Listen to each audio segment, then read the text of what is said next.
Assalamualaikum. Today we are going to study chapter number 3, Periodic Table and Periodicity of Properties by Zainab Ayaz.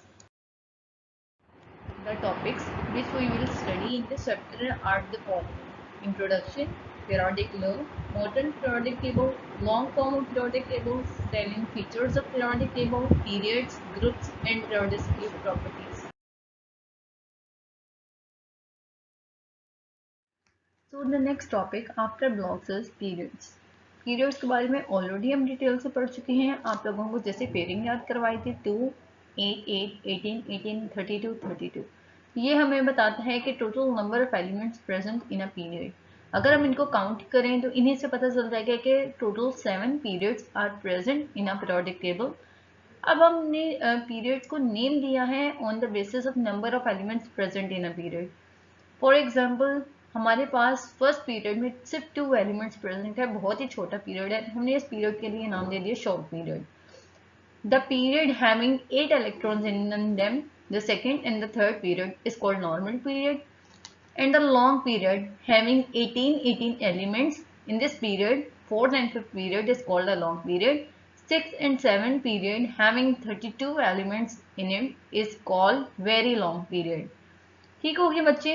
Short, normal, long, very long, चार हम उसमें divide करें 2, 8 का pair, 18 का pair and 32 का pair. Range of atomic number इसमें किस तरह से हैं वो भी हमें पता चल जाएंगे शॉर्ट पीरियड में 1 से 2 तक। उसके बाद देख लें 2 से आगे कंटिन्यू करें 3 से 10, देन 11 से 18, आगे कंटिन्यू करें 19 से 36। इस तरह लाइन वाइज एटॉमिक नंबर की रेंज में कंटिन्यू है। उसके बाद अगर देखें बच्चों स्पेसिफिकली 6 और 7 पीरियड के लिए एक बात की गई है, are called very long periods. In these periods after atomic number 57 and 89, अगर आप पीरियोडिक टेबल देखें बच्चों 57 एंड 89 के बाद हमारे पास जो एलिमेंट जो है 57 और 89 जो है वो पीरियोडिक टेबल में नहीं बल्कि पीरियोडिक टेबल के बॉटम में जो आप लोगों को नजर आएंगे, सेपरेटली नजर आएंगे आप लोगों को। क्यों? इसका रीजन क्या था? हमने 57 और 89 से ऑनवर्ड जो थे उन रोज को सेपरेट क्यों कर दिया? उनको सेपरेट करने का बच्चों हमारे पास पर्पस क्या था? These two series were place separately below the normal periodic table to keep it in a manageable and presentable form. जो हमारे पास चीज थी एक तो मैनेजेबल फॉर्म में हो ताकि हम एक ही शीट के ऊपर एक पीरियोडिक टेबल को देख सकें, और थोड़ा दिखने में भी खूबसूरत लगना चाहिए तो प्रेजेंटेबल फॉर्म में भी होना चाहिए। सिंस द टू सीरीज जो हमारे पास दो सीरीज हैं जो हमारे पास बॉटम में आती हैं पीरियोडिक टेबल के, 57 से स्टार्ट होती हैं जो कि लेंटिनम है सबसे पहला एलिमेंट 57 एटॉमिक नंबर के साथ, और एक्टिनम 89 एटॉमिक नंबर के साथ। ये दो हमारे पास सीरीज को हमने स्पेसिफिक नेम्स दी हैं। हमने पहली सीरीज को नेम दिया लेंथेनाइड्स और दूसरी सीरीज को नेम दिया एक्टिनाइड्स। ठीक है, और इन दोनों सीरीज को हमने नेम कैसे दी है? Depending upon the name of the element from which it is starting, जहां से वो स्टार्ट हो रही है उसी से हमने उनको सीरीज को नेम दिया। जैसे लेंथेनाइड आया लेंथेनम से एंड एक्टिनाइड हमने कहा एक्टिनियम से। The next topic is groups. अब हमने जैसे कि हमने कहा कि हमारे पास हॉरिजॉन्टल जो हमारे पास लाइंस आती हैं उसको पीरियड्स कहा, तो वर्टिकल कॉलम्स को हम ग्रुप्स कहते हैं। ठीक है बच्चों, तो वर्टिकल कॉलम्स में हमने पहले ऑलरेडी डिस्कस कर चुके हैं। ग्रुप 1 में आउटर मोस्ट में सिर्फ एक इलेक्ट्रॉन होगा, इसलिए ग्रुप नंबर 1 नाम दिया। आउटर मोस्ट में 2 इलेक्ट्रॉन्स होंगे तो ग्रुप 2 नेम दिया। अब आप एक चीज ये रिमाइंड अपने माइंड में रखिएगा कि हम डी ब्लॉक एलिमेंट्स को स्टडी इसमें नहीं करेंगे, उनको अलग रख दिए ट्रांजिशन मेटल्स का नाम देके। हमने शुरू करना है 13 से, 1 2 के बाद 13 से 18 तक आप लोग ये याद रखोगे सिर्फ 3 4 5 6 7 8। इसको इस तरह याद रखो तो आपको 3 से फिर पता चलेगा कि आउटर मोस्ट में 3 इलेक्ट्रॉन है। 14 को 4 करोगे तो 4 इलेक्ट्रॉन, 15 से 5 इलेक्ट्रॉन, 16 के 6 से 6 इलेक्ट्रॉन, 17 के 7 से 7 इलेक्ट्रॉन एंड 8 इलेक्ट्रॉन्स। ठीक हो गया। अब हमने कहा था कि जितने आउटर मोस्ट में इलेक्ट्रॉन होंगे वही ग्रुप नंबर उसका होगा और वही उसके इलेक्ट्रॉनिक कॉन्फ़िगरेशन होगी। देखिए जैसे फॉर एग्जांपल आपके ग्रुप 1 में बैलेंस इलेक्ट्रॉन 1 है तो कॉन्फ़िगरेशन देखें NS1। ग्रुप 2 में 2 इलेक्ट्रॉन है तो कॉन्फ़िगरेशन देखें NS2। और हमने ऑलरेडी डिस्कस कर चुका 13 से 18 तक पी ब्लॉक एलिमेंट्स होते हैं, यानी आउटरमोस्ट शेल सब शेल क्या होगा? पी। तो देखें NH2 NP1 3 इलेक्ट्रॉन्स ना आउटर मोस्ट में, तो देखें इसने कॉन्फ़िगरेशन क्या दिया, आउटर मोस्ट में सबशेल P आ रहा है और ये P6 यानी कि 6 इलेक्ट्रॉन्स ही इसमें अकोमोडेट हो सकते हैं, तो 6 तक ये ग्रुप खत्म हो गया। अब हमने हर ग्रुप को एक फैमिली नेम दिया क्योंकि हमने कहा एक ग्रुप में हमारे पास एटॉमिक नंबर कॉन्टिन्यूसली इंक्रीज नहीं होता। जब कॉन्टिन्यूसली इंक्रीज नहीं होता हम कहते हैं इलेक्ट्रॉनिक कॉन्फ़िगरेशन, क्योंकि बैलेंस इलेक्ट्रॉन जितने ग्रुप में एलिमेंट्स आ रहे हैं बैलेंस इलेक्ट्रॉन इसमें सेम है, कॉन्फ़िगरेशन सेम है, इट मीन्स प्रॉपर्टीज भी सेम होंगी। जब सारे हमारे पास एलिमेंट्स एक ही प्रॉपर्टी रखते हैं तो हमने उनको एक फैमिली की तरह लेके चलते हैं। जैसे फैमिली में हर पर्सन की आदतें जो होती हैं वो तकरीबन सेम होती हैं, इसी तरह एलिमेंट जो सेम प्रॉपर्टीज रखते हैं हमने उनको एक फैमिली नेम दे दिया। सपोज ग्रुप 1 के लिए अल्कली मेटल्स, ग्रुप 2 के लिए अल्कलाइन अर्थ मेटल्स, 13 के लिए यानी 3 के लिए बोरोन फैमिली, 4 के लिए कार्बन फैमिली, 5 के लिए nitrogen family, then 6 oxygen family, 7 halogen family और 18 को आपने बहुत अच्छे से याद रखना, नोबल गैस हमारे पास आ जाती है। नोबल गैसेस यानी कि इनर्ट गैसेस हैं क्योंकि इनका आउटर मोस्ट बिल्कुल कंप्लीट है। Although elements of a group do not have continuously increasing atomic number, yet they have similar electronic configuration in their valence shell. That is the reason elements of a group are also called a family. क्योंकि property same है तो family का नाम दे दिया। अब group 3 to 12 की बात अगर करें तो ग्रुप 3 और 12 are called transition elements. In group 3 to 12 the d subshell is in the process of completion, already बात कर चुके हैं। डी हमारे पास सबशेल को कंप्लीट होने के लिए रिक्वायर्ड होते हैं 10 इलेक्ट्रॉन्स। तो अगर आप देखेंगे तो 3 to 12 हमारे पास 10 ही ग्रुप्स बन रहे हैं, ठीक है।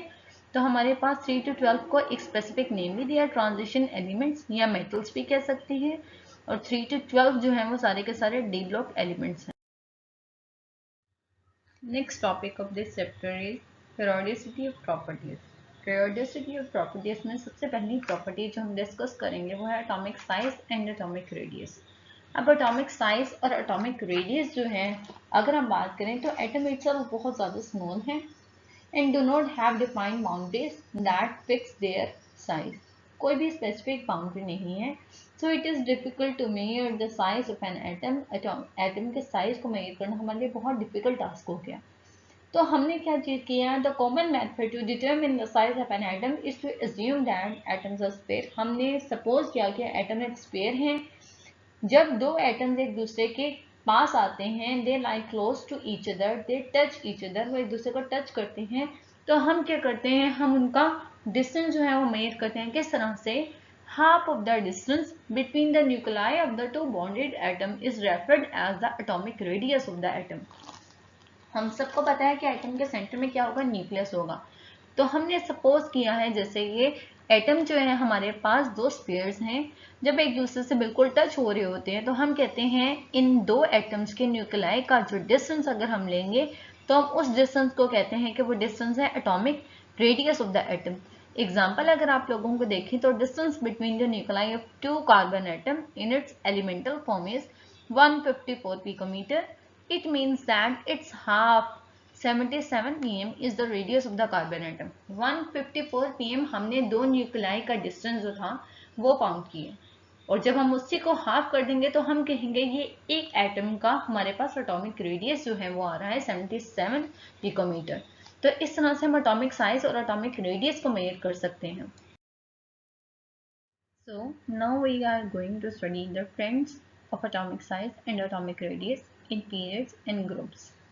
In periods, the atomic size of the atom decreases gradually, but in groups, it increases from top to bottom। अब हम अगर रीजन देखें कि हमारे पास पीरियड्स में एटॉमिक साइज डिक्रीज क्यों करे gradually, because with the increase of atomic number the effective nuclear charge increases gradually. हमारे पास जैसे जैसे हमारे पास सेंटर में न्यूक्लियस है और इलेक्ट्रॉन जो है वो अराउंड उसके रिवॉल्व कर रहे हैं, ऐसे ही है। तो अगर जब हमारे पास एटॉमिक नंबर बढ़ रहा है, इट मीन्स कि हमारे पास जो है क्या एटॉमिक नंबर बढ़ रहा है, तो जो इफेक्टिव न्यूक्लियर चार्ज है इलेक्ट्रॉन्स की तरफ वो पुल भी बढ़ रहा है। पॉजिटिव चार्ज बढ़ रहा है ना, तो फिर इलेक्ट्रॉन्स की तरफ पुल भी जो है वो बढ़ रहा है, तो वो इलेक्ट्रॉन्स को अपनी तरफ जो है वो ज़्यादा जो है वो उसको पुल करना स्टार्ट कर देंगे, और उसी के रिजल्ट में साइज जो होगा वो डिक्रीज होता जाएगा। Addition of more and more protons, on the other hand addition of electron takes place in the same valence shell, that is shell do not increase. There is a gradual increase of effective nuclear charge which increases due to addition of protons. This force pull down or contract the outermost shell towards the nucleus. अब यहाँ पे जो आपने दो बातें याद रखनी है, एक तो ये कि एटम का साइज डिक्रीज कर रहा है। क्यों? क्योंकि जैसे जैसे एटॉमिक नंबर बढ़ रहा है, नंबर ऑफ प्रोटॉन्स ऐड हो रहे हैं। नंबर ऑफ प्रोटॉन जितने ज्यादा, यानी कि प्लस चार्ज जितना ज्यादा बढ़ता जाएगा, जो इलेक्ट्रॉन्स हैं उनकी तरफ पुल जो है न्यूक्लियस का इफेक्टिव चार्ज जो है वो बढ़ता जाएगा। वो इलेक्ट्रॉन्स को अपनी तरफ जो है उसको पुल करना स्टार्ट करेंगे और उसके रिजल्ट में एटम का साइज डिक्रीज होगा। दूसरी चीज हमने जो याद रखनी है, एटम का साइज जो है वो ग्रेजुअली डिक्रीज हो रहा है। हमारे पास जो है वो कॉन्टिन्यूसली डिक्रीज क्यों नहीं हो, ग्रेजुअली क्यों हो रहा है, या फिर उसमें ड्रास्टिक चेंज क्यों हो रहा है। ठीक है, तो ये वाला पॉइंट जो है इसका आंसर आप लोग कैसे देंगे? इसका आंसर हम लोग इस तरह से देंगे कि हमारे पास जैसे जैसे एटॉमिक नंबर बढ़ रहा है, नंबर ऑफ प्रोटॉन्स बढ़ रहे हैं, इफेक्टिव चार्ज तो बढ़ रहे हैं बस, बट उसी के साथ साथ हमारे पास नंबर ऑफ इलेक्ट्रॉन्स भी बढ़ रहे हैं। ऐसा ही है, नंबर ऑफ इलेक्ट्रॉन्स और प्रोटॉन्स दोनों बढ़ रहे हैं लेकिन शेल नंबर नहीं बढ़ रहा। सेम शेल में प्रोटॉन भी ऐड हो रहे हैं और हमारे पास इलेक्ट्रॉन्स भी ऐड होते जा रहे हैं। यानी कि जितना पॉजिटिव चार्ज ऐड हो रहा है उतना ही नेगेटिव चार्ज ऐड हो रहा है और वो एक दूसरे को क्या करेगा, रिपेल करेगा। जब पॉजिटिव और नेगेटिव एक दूसरे को रिपेल करेगा तो उसके रिजल्ट में हमें क्या होगा, जो कॉन्टिन्यूसली एटम का साइज डिक्रीज होना चाहिए था उसमें हमारे पास वो कॉन्टिन्यूस नहीं होगा बल्कि ड्रास्टिक आएंगे, कि हमारे पास जो होगा वो चेंज जो होगा वो ड्रास्टिक। अब यही चीज अगर हम ग्रुप में डिस्कस करें तो ग्रुप में साइज इंक्रीज होते हैं। रीजन क्या है? Because a new shell of electron is added. जैसे जैसे हम एक ग्रुप में हमारे पास ग्रुप में नीचे आते जाते हैं, तो फॉर एग्जांपल लिथियम है, लिथियम के बाद हमारे पास सोडियम है, तो लिथियम में शेल था 2 और सोडियम में आते आते होगी 3, यानी कि शेल हमारे पास बढ़ रहे हैं। जो हमारे पास इलेक्ट्रॉन्स है वो न्यूक्लियस से दूर होते जा रहे हैं शेल हमारे पास बढ़ने की वजह से। इसकी वजह से हम कहते हैं कि इफेक्टिव न्यूक्लियर चार्ज जो है ना वो कम हो गए, यानी जो इलेक्ट्रॉन्स के ऊपर पुल है न्यूक्लियस का वो कम होता जाएगा क्योंकि वो शेल की वजह से दूर होते गए। इसीलिए हमारे पास ग्रुप में हमारे क्या होता है, एटॉमिक साइज और रेडियस जो है वो इंक्रीज करता है। अब हम अगर देखें, हमारे पास ट्रेंड है ट्रांजिशन एलिमेंट्स यानी कि डी ब्लॉक एलिमेंट्स के लिए, तो है there is slight variation when we consider the series in a period. The atomic size of the elements first reduces और atom contracts and then there is increase in it when we move from left to right in a fourth period। हम कहते हैं कि transition elements में trend कुछ ऐसा होता है कि पहले तो हमारे पास जो है कॉन्ट्रैक्ट करेगा एटम, रिड्यूस करेगा उसका साइज, उसके बाद ग्रेजुअली जो होगा वो इंक्रीज करता जाएगा फ्रॉम लेफ्ट टू राइट। ठीक है, तो ये ट्रांजिशन एलिमेंट्स के लिए अलग से जो है वो ये याद रखना है। नेक्स्ट हमारे पास प्रॉपर्टी जो है वो है shielding effect. The electrons present in the inner shell screen और shield the force of attraction of nucleus felt by the valence shell electron, this is called shielding effect. अभी हमने एटॉमिक साइज और radius में बात की कि हमारे centre में जो है एटम के सेंटर में न्यूक्लियस है और इलेक्ट्रॉन्स उसके राउंड रिवॉल्व कर रहे हैं। जैसे जैसे हम ग्रुप में मूव करते जाते हैं टॉप टू बॉटम, तो हमारे पास होता ही है कि शेल इंक्रीज होते जाते हैं तो इफेक्टिव न्यूक्लियर चार्ज जो है वो कम होता जाता है, न्यूक्लियस से दूर होते जाते हैं इलेक्ट्रॉन्स। तो शील्डिंग इफेक्ट में हम क्या स्टडी करेंगे, न्यूक्लियस और सबसे आउटर मोस्ट में जो इलेक्ट्रॉन्स हैं उनके ऊपर न्यूक्लियस का इफेक्ट। जैसे जैसे शेल बढ़ते जाएंगे तो होगा क्या कि हमारे पास शेल इंक्रीज हो रही है, जो हमारे पास न्यूक्लियस और आउटर मोस्ट शेल के बीच में जितने भी शेल्स आएंगे और इलेक्ट्रॉन्स आएंगे वो क्या करेंगे, वो आउटर मोस्ट शेल में जो इलेक्ट्रॉन्स हैं उसको स्क्रीन यानी कि शील्ड कर देंगे न्यूक्लियस से। वो एक शील्ड के तौर पे काम करेंगे न्यूक्लियस और आउटर मोस्ट इलेक्ट्रॉन के बीच में। ठीक है, जैसे हमारे एक बॉडी शील्ड होती है, अगर हम अपने सामने रख लें तो हमारे बीच में और जो भी कोई अटैकर है उसके बीच में एक शील्ड आ जाती है। इसी तरह जो इनर जितने भी शेल्स में इलेक्ट्रॉन्स हैं वो शील्ड बन जाते हैं न्यूक्लियस और आउटर मोस्ट इलेक्ट्रॉन के बीच में। The valence electron experience less nuclear charge than that of the actual charge, which is called the effective nuclear charge। अब जो असल में इलेक्ट्रॉन्स के ऊपर पुल होता है न्यूक्लियस का, हम उसको कहते हैं वो क्या है, इफेक्टिव न्यूक्लियर चार्ज। जितना न्यूक्लियस का इलेक्ट्रॉन्स के ऊपर पुल है हम उसको इफेक्टिव न्यूक्लियर चार्ज कहते हैं। और जब ये पुल जो है शील्डिंग इफेक्ट की वजह से कम होता जाता है क्योंकि हमारे पास इनर शेल वाले इलेक्ट्रॉन्स उसको शील्ड कर रहे हैं। Electrons present between the nucleus and the outermost shell of an atom reduces the nuclear charge felt by the electrons present in the outermost shell The attraction of outer electrons towards nucleus is partially reduced because of the presence of inner electrons. तो sodium और potassium के अगर example देखें, एक एक group में है ये, लेकिन अगर गौर से देखें तो सोडियम और पोटाशियम में एक डिफरेंस ये है कि इनमें शेल नंबर जो है पोटाशियम में जाते जाते इंक्रीज होता है, यानी कि इनर शेल जो है पोटाशियम में ज्यादा है और वो स्क्रीन भी ज्यादा कर लेंगे आउटरमोस्ट इलेक्ट्रॉन को, ज्यादा शील्ड मिल गई उनको, तो उनके ऊपर जो न्यूक्लियस का पुल होगा पोटाशियम के ऊपर ज्यादा होगा, जबकि सोडियम के आउटरमोस्ट इलेक्ट्रॉन के ऊपर पुल जो है वो होगा लेकिन पोटाशियम के मुकाबले में कम होगा। नेक्स्ट अगर हम ट्रेंड को स्टडी करें shielding effect in periods and groups, in periods the shielding effect decreases from left to right, decrease होता है सेम एज इन जैसे एटॉमिक साइज का हमने ट्रेंड डिस्कस किया था कि एटॉमिक साइज भी पीरियड में डिक्रीज होता है, शील्डिंग इफेक्ट भी पीरियड में डिक्रीज होता है, और ग्रुप में एटॉमिक साइज भी इंक्रीज होता है एंड शील्डिंग इफेक्ट भी इंक्रीज होता है। ये दोनों चीजें आपने एक साथ ही याद रखनी है ताकि आपको ट्रेंड अलग से याद ना रखना पड़े, ठीक है। तो हमारे पास रीजन क्या है पीरियड में डिक्रीज होने का, increase of atomic number but the size of an atom decreasing. Atomic number तो बढ़ रहा है पीरियड में लेफ्ट टू राइट, लेकिन हो ये रहा है कि हमारे पास साइज कम हो रहा है, और जब देखें जितना न्यूक्लियस के पास है इलेक्ट्रॉन साइज जितना कम है न्यूक्लियर पुल तो उतना ही ज्यादा होगा, और शील्ड उनको कम किया इसका मतलब, तो शील्डिंग इफेक्ट क्या है, कम है। तो अगर एग्जाम्पल में देखें तो sodium and magnesium have difference in their shielding effect. Sodium हमारे पास 11 है एटॉमिक नंबर और मैग्नीशियम 12 एटॉमिक नंबर है। सोडियम में हमारे पास जो होगा उसका साइज क्या होगा, बड़ा होगा, जबकि मैग्नीशियम का साइज कम हो जाएगा सोडियम से। क्यों? क्योंकि उसका एटॉमिक नंबर बढ़ गया, उसमें नंबर ऑफ प्रोटॉन्स बढ़ गए, इसका मतलब उसके ऊपर न्यूक्लियर पुल भी ज्यादा हो गया, यानी कि उसका साइज कम हो गया, ठीक है। और उसी तरह अगर हम देखें तो अगर साइज कम है, सोडियम का बड़ा है और मैग्नीशियम का कम है, तो जितना कम साइज होगा उतना ही शील्ड वो कम करेगा। इसी तरह अगर आप ग्रुप में देखें तो हमारे पास इंक्रीज होता है top to bottom shielding effect, because increase of atomic number, the number of electron in an atom also increases, that result in the increase of shielding effect. Atomic number यानी कि number of protons तो बढ़ रहे हैं, उसके साथ साथ हमारे पास क्या हो रहा है, नंबर ऑफ इलेक्ट्रॉन्स भी बढ़ रहे हैं और हमारे पास शेल नंबर भी इंक्रीज हो रहे हैं। जैसे शेल बढ़ेगा इसका मतलब कि वो दूर होते जा रहे हैं न्यूक्लियस और आउटर मोस्ट में डिस्टेंस आता जा रहा है, इसका मतलब शील्ड भी ज्यादा अच्छा करेगा। Because of this it is easy to take away electrons from potassium than from sodium। इसी तरह हम कहते हैं इसीलिए सोडियम हमारे पास अगर करें बात सोडियम और पोटाशियम की, तो पोटाशियम से इलेक्ट्रॉन निकालना इजी है क्योंकि उसके पास न्यूक्लियर का पुल कम है क्योंकि शेल बढ़ गया, और सोडियम से निकालना मुश्किल है क्योंकि उसके पास शेल कम है और हमारे पास न्यूक्लियर पुल उसके ऊपर क्या होगा, ज्यादा होगा। तो ये रहा ट्रेंड शील्डिंग इफेक्ट का in period or in group. The next property is ionization energy. Ionization energy is basically the amount of energy required to remove the most loosely bound electrons from the valence shell of an isolated gaseous atom. हमारे पास ionization energy याद रखनी है, वो energy है जो कि outermost electron को remove करने के लिए रिक्वायर्ड होती है, ठीक है। The amount of energy needed to remove successive electrons present in an atom increases, ठीक है। अमाउंट ऑफ एनर्जी अगर हमने एक इलेक्ट्रॉन अगर उसमें से निकाल लिया, सपोज हमारे पास एक गैसियस एटम में से एक इलेक्ट्रॉन निकाल लिया, अगर हमने सेकेंड इलेक्ट्रॉन उसमें उसी एटम में से निकालना चाह रहे हैं तो वो एनर्जी क्या होगी, उसकी बढ़ जाएगी।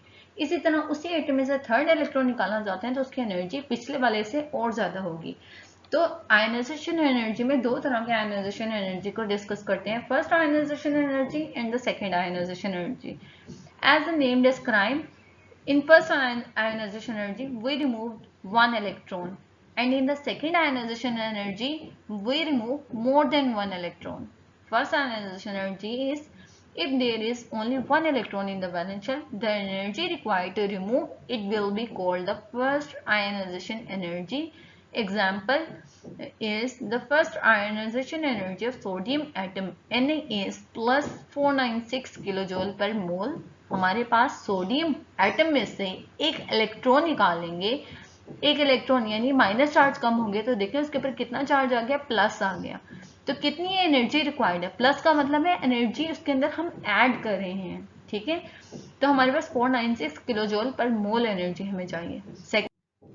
And the second ionization energy is when there are more than one electron in the valence shell, they can be removed one by providing more and more energy. ठीक है, जैसे कहा कि सक्सेसिव हमारे पास उसमें होता है एनर्जी रिक्वायर्ड होती है रिमूव करने के लिए, तो एक इलेक्ट्रॉन रिमूव करने के लिए एनर्जी जो रिक्वायर्ड होगी, सेकेंड इलेक्ट्रॉन रिमूव करने के लिए उससे ज़्यादा एनर्जी रिक्वायर्ड होगी, थर्ड रिमूव करने के लिए उससे भी ज़्यादा होगी. Such as group 2 and 3 elements have more than one electron in their valence shell. Group 2 में कितने हैं वैलेंस इलेक्ट्रॉन? 2. ग्रुप 3 में वैलेंस इलेक्ट्रॉन है 3. Therefore they will have more than one ionization energy values. The trend of ionization energy in periods and in groups is opposite to atomic size and shielding effect. हमने atomic size और shielding effect को एक तरफ रखना है, उनके trend same है. और ionization energy हमारे पास इलेक्ट्रॉन अफिनिटी एंड इलेक्ट्रोनेगेटिविटी जो आगे तीन प्रॉपर्टीज होंगी उनके ट्रेंड को अलग रखना है क्योंकि वो तीनों ट्रेंड सेम है. तो आयनाइजेशन एनर्जी इन पीरियड्स में इंक्रीज होती है फ्रॉम लेफ्ट टू राइट, और इन ग्रुप्स में ionization energy decreases from top to bottom in a group opposite to atomic size and shielding effect property. अच्छा, पीरियड में हमारे पास इंक्रीज होने का पर्पस रीजन क्या है? Because the size of an atom reduces and valence electrons are held strongly by the electrostatic force of nucleus. जितना size कम है उतना ही हमारे पास न्यूक्लियस का पुल ज्यादा है. न्यूक्लियस का पुल ज्यादा है तो इसका मतलब इलेक्ट्रॉन को निकालने के लिए हमें ज्यादा एफर्ट करनी पड़ेगी, और जितनी एफर्ट करनी पड़ेगी यानी ज्यादा एनर्जी डालनी पड़ेगी उसमें रिमूव करने के लिए. इसी तरह अगर ग्रुप का रीजन देखें, as we move down the group more and more shell lies between the valence shell and the nucleus of an atom. Shell बढ़ते जा रहे हैं यानी कि वैलेंस शेल और न्यूक्लियस के बीच में डिस्टेंस बढ़ गया. उनके बीच में जितना डिस्टेंस ज्यादा होगा न्यूक्लियस का पुल उतना ही कम होगा, और इसका मतलब जो हमारे पास आउटर मोस्ट में इलेक्ट्रॉन है उसको निकालने के लिए हमें क्या कम मेहनत करनी पड़ेगी यानी कि कम एनर्जी देनी पड़ेगी.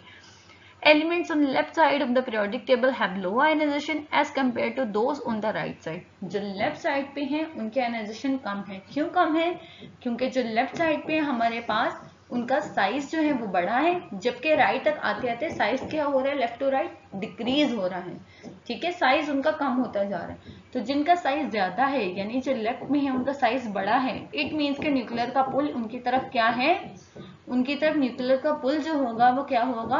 वो कम होगा. न्यूक्लियर का पुल कम है उनकी तरफ यानी कि उनको निकालने के लिए हमें ज्यादा मेहनत नहीं करनी पड़ेगी, तो एनर्जी भी उनकी क्या होगी? कम देनी पड़ेगी. इट मीन्स के लेफ्ट की तरफ हमारे पास आयनाइजेशन एनर्जी क्या होगा? ट्रेंड क्या होगा? कम होगा, लो वैल्यू होगी. अगर हम एग्जाम्पल देखें इन पीरियड और इन ग्रुप, तो सेकेंड पीरियड की एग्जाम्पल दी हुई लिथियम से हमारे पास नियोन तक, नोबेल गैस तक अगर हम जा रहे हैं तो देखिए आयनाइजेशन एनर्जी जो है वो बढ़ती जा रही है. स्टार्टिंग में क्या था? पीरियड में क्या होता है? साइज बड़ा है अभी इसका. ठीक है, तो इसका मतलब निकालने के लिए हमें एनर्जी कम देनी पड़ेगी, और आगे चलते जाए तो हमारे पास जो होगा क्या होगा? साइज हमारे पास क्या हो रहा है? साइज जो होगा उसका कम होता जाएगा. जितना साइज कम होगा इट मीन्स कि हमें एनर्जी उतनी ही ज्यादा देनी पड़ेगी. और इसी तरह अगर हम ग्रुप्स में बात करें तो टॉप टू बॉटम देखेंगे अगर आप, तो एनर्जी हमारे पास कम हो रही है. क्यों?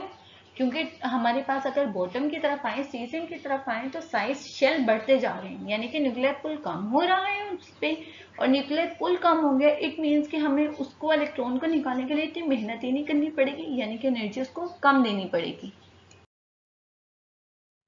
Next property is electron affinity.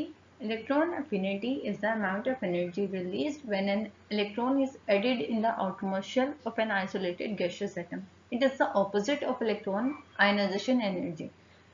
हमने आयनाइजेशन एनर्जी में एनर्जी रिक्वायर्ड होती है यानी एनर्जी इनपुट करनी होती है, जबकि इलेक्ट्रॉन अफिनिटी में एनर्जी रिलीज होती है.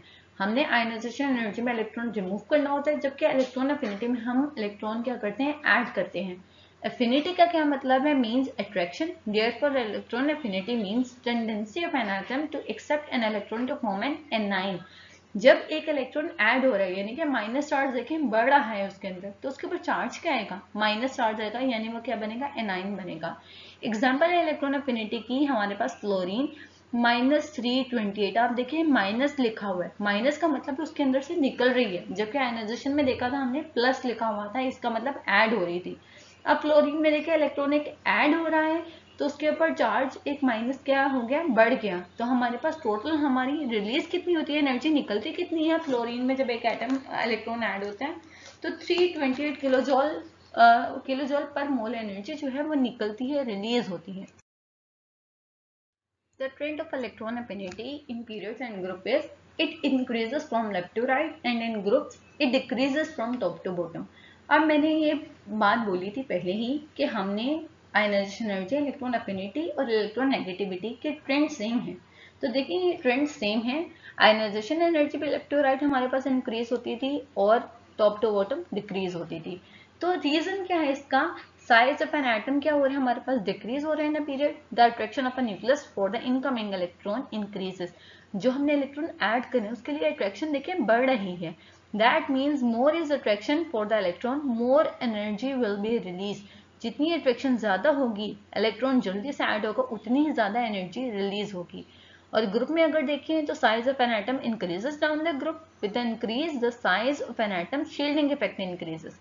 साइज बढ़ रहा है ना तो शील्ड भी ज्यादा हो रहा है, वो शील्डिंग इफेक्ट भी बढ़ रहा है।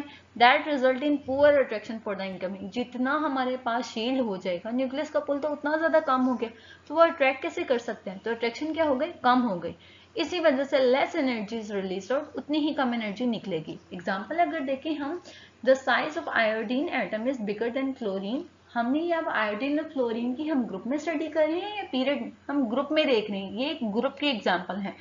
क्लोरीन हमारे पास ऊपर होगा, आयोडीन नीचे होता है ग्रुप में, बॉटम में होता है। It's electron affinity is less than iodine. तो आयोडीन जो है हमारे पास बॉटम में है, क्लोरीन उससे अबव है, यानी कि आयोडीन का साइज ज्यादा है। आयोडीन का साइज ज्यादा है इसका मतलब उसका शील्डिंग इफेक्ट भी ज्यादा है। जितना शील्डिंग ज्यादा होगी तो इनकमिंग इलेक्ट्रॉन के लिए अट्रैक्शन उतनी ही कम होगी, यानी कि एनर्जी उतनी ही कम होगी। तो इलेक्ट्रॉन अफिनिटी जो है वो किसकी, आयोडीन की, कम होगी as compare to chlorine. Okay अगर हम सेम ही एग्जांपल देखें पीरियड और ग्रुप में, तो आप देख सकते हैं पीरियड में इलेक्ट्रॉन अफिनिटी हमारे पास क्या हो रही है, हमारे पास इंक्रीज कर रही है। माइनस में थी ना, माइनस से वैल्यू जो है वो न्यूट्रल में जा रही है, जीरो में जा रही है। इलेक्ट्रॉन अफिनिटी ही हमारे पास इंक्रीज कर रही है। जबकि अगर ग्रुप में देखें तो टॉप टू बॉटम हमारे पास इलेक्ट्रॉन अफिनिटी डिक्रीज करती जा रही है क्योंकि साइज बढ़ रहा है। तो ये हमारे पास एग्जाम्पल है पीरियड में और ग्रुप में इलेक्ट्रॉन अफिनिटी की।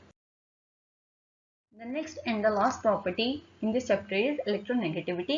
It is the ability of an atom to attract the shared pair of electrons towards itself in a molecule is called electronegativity. जब दो एटम्स के बीच में बॉन्ड बनता है तो हर जो दोनों एटम्स है वो कंट्रीब्यूट करते हैं एक एक इलेक्ट्रॉन। इट मीन्स कि एक एटम एक इलेक्ट्रॉन देगा, दूसरा एटम एक इलेक्ट्रॉन देगा, तो हमारे पास एक पेयर आ गया इलेक्ट्रॉन का। अब वो शेयर्ड पेयर हमारे पास जो आया, दो एटम्स के बीच में शेयर्ड पेयर ऑफ इलेक्ट्रॉन है, तो जिस एटम की इलेक्ट्रॉन नेगेटिविटी ज्यादा होगी वो शेयर्ड पेयर को दरमियान से अपनी तरफ पुल कर लेगा। ठीक है, important property specially when the covalent type of bonding of element is under consideration. क्योंकि हमने कोवेलेंट टाइप ऑफ बॉन्डिंग की बात, क्योंकि कोवेलेंट में होती है शेयर्ड पेयर ऑफ बॉन्डिंग। ठीक है, उसमें इलेक्ट्रॉन जो होते हैं वो शेयर करते हैं, यानी एक एटम एक कॉन्ट्रीब्यूट करता है एंड दूसरा एटम एक इलेक्ट्रॉन कॉन्ट्रीब्यूट करता है, तब जाके जो बॉन्ड बनता है उसको हम कहते हैं कोवेलेंट बॉन्ड। और इलेक्ट्रोनेगेटिविटी कहाँ पे इंपॉर्टेंट है, कोवेलेंट टाइप ऑफ बॉन्डिंग में, जहाँ पे शेयर्ड पेयर ऑफ इलेक्ट्रॉन होगा। जिसकी इलेक्ट्रोनेगेटिविटी एलिमेंट की एटम की ज्यादा होगी वो अपनी तरफ उस पेयर को अट्रैक्ट कर लेगा। The trend of electronegativity is same as that of ionization and electron affinity, जैसे कि आपको ऑलरेडी मैं बता चुकी हूँ। The trend of electronegativity in period and in group is same as compared to the ionization energy and electron affinity. It increases from left to right in a period and decreases from top to bottom in a group. The reason to increase from left to right in a period is because higher effective nuclear charge. Z effective से हम जो है abbreviate करते हैं, हमारे पास क्या है, effective nuclear charge.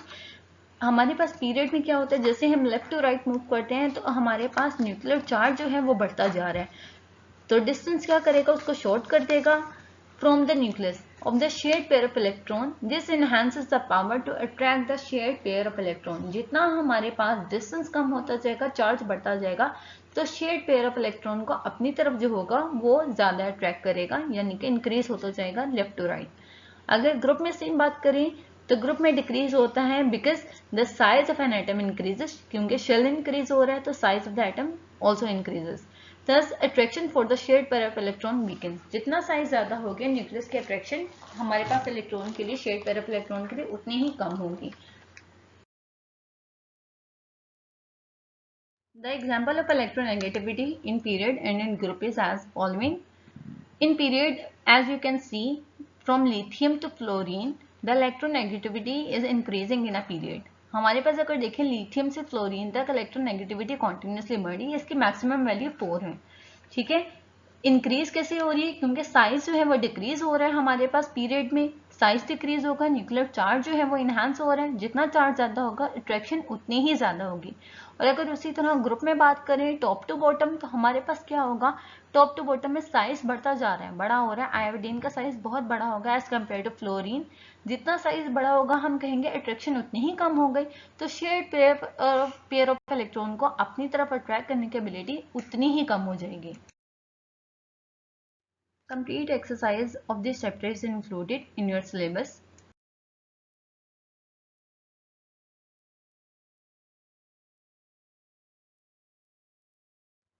Thank you for listening. Allah Hafiz.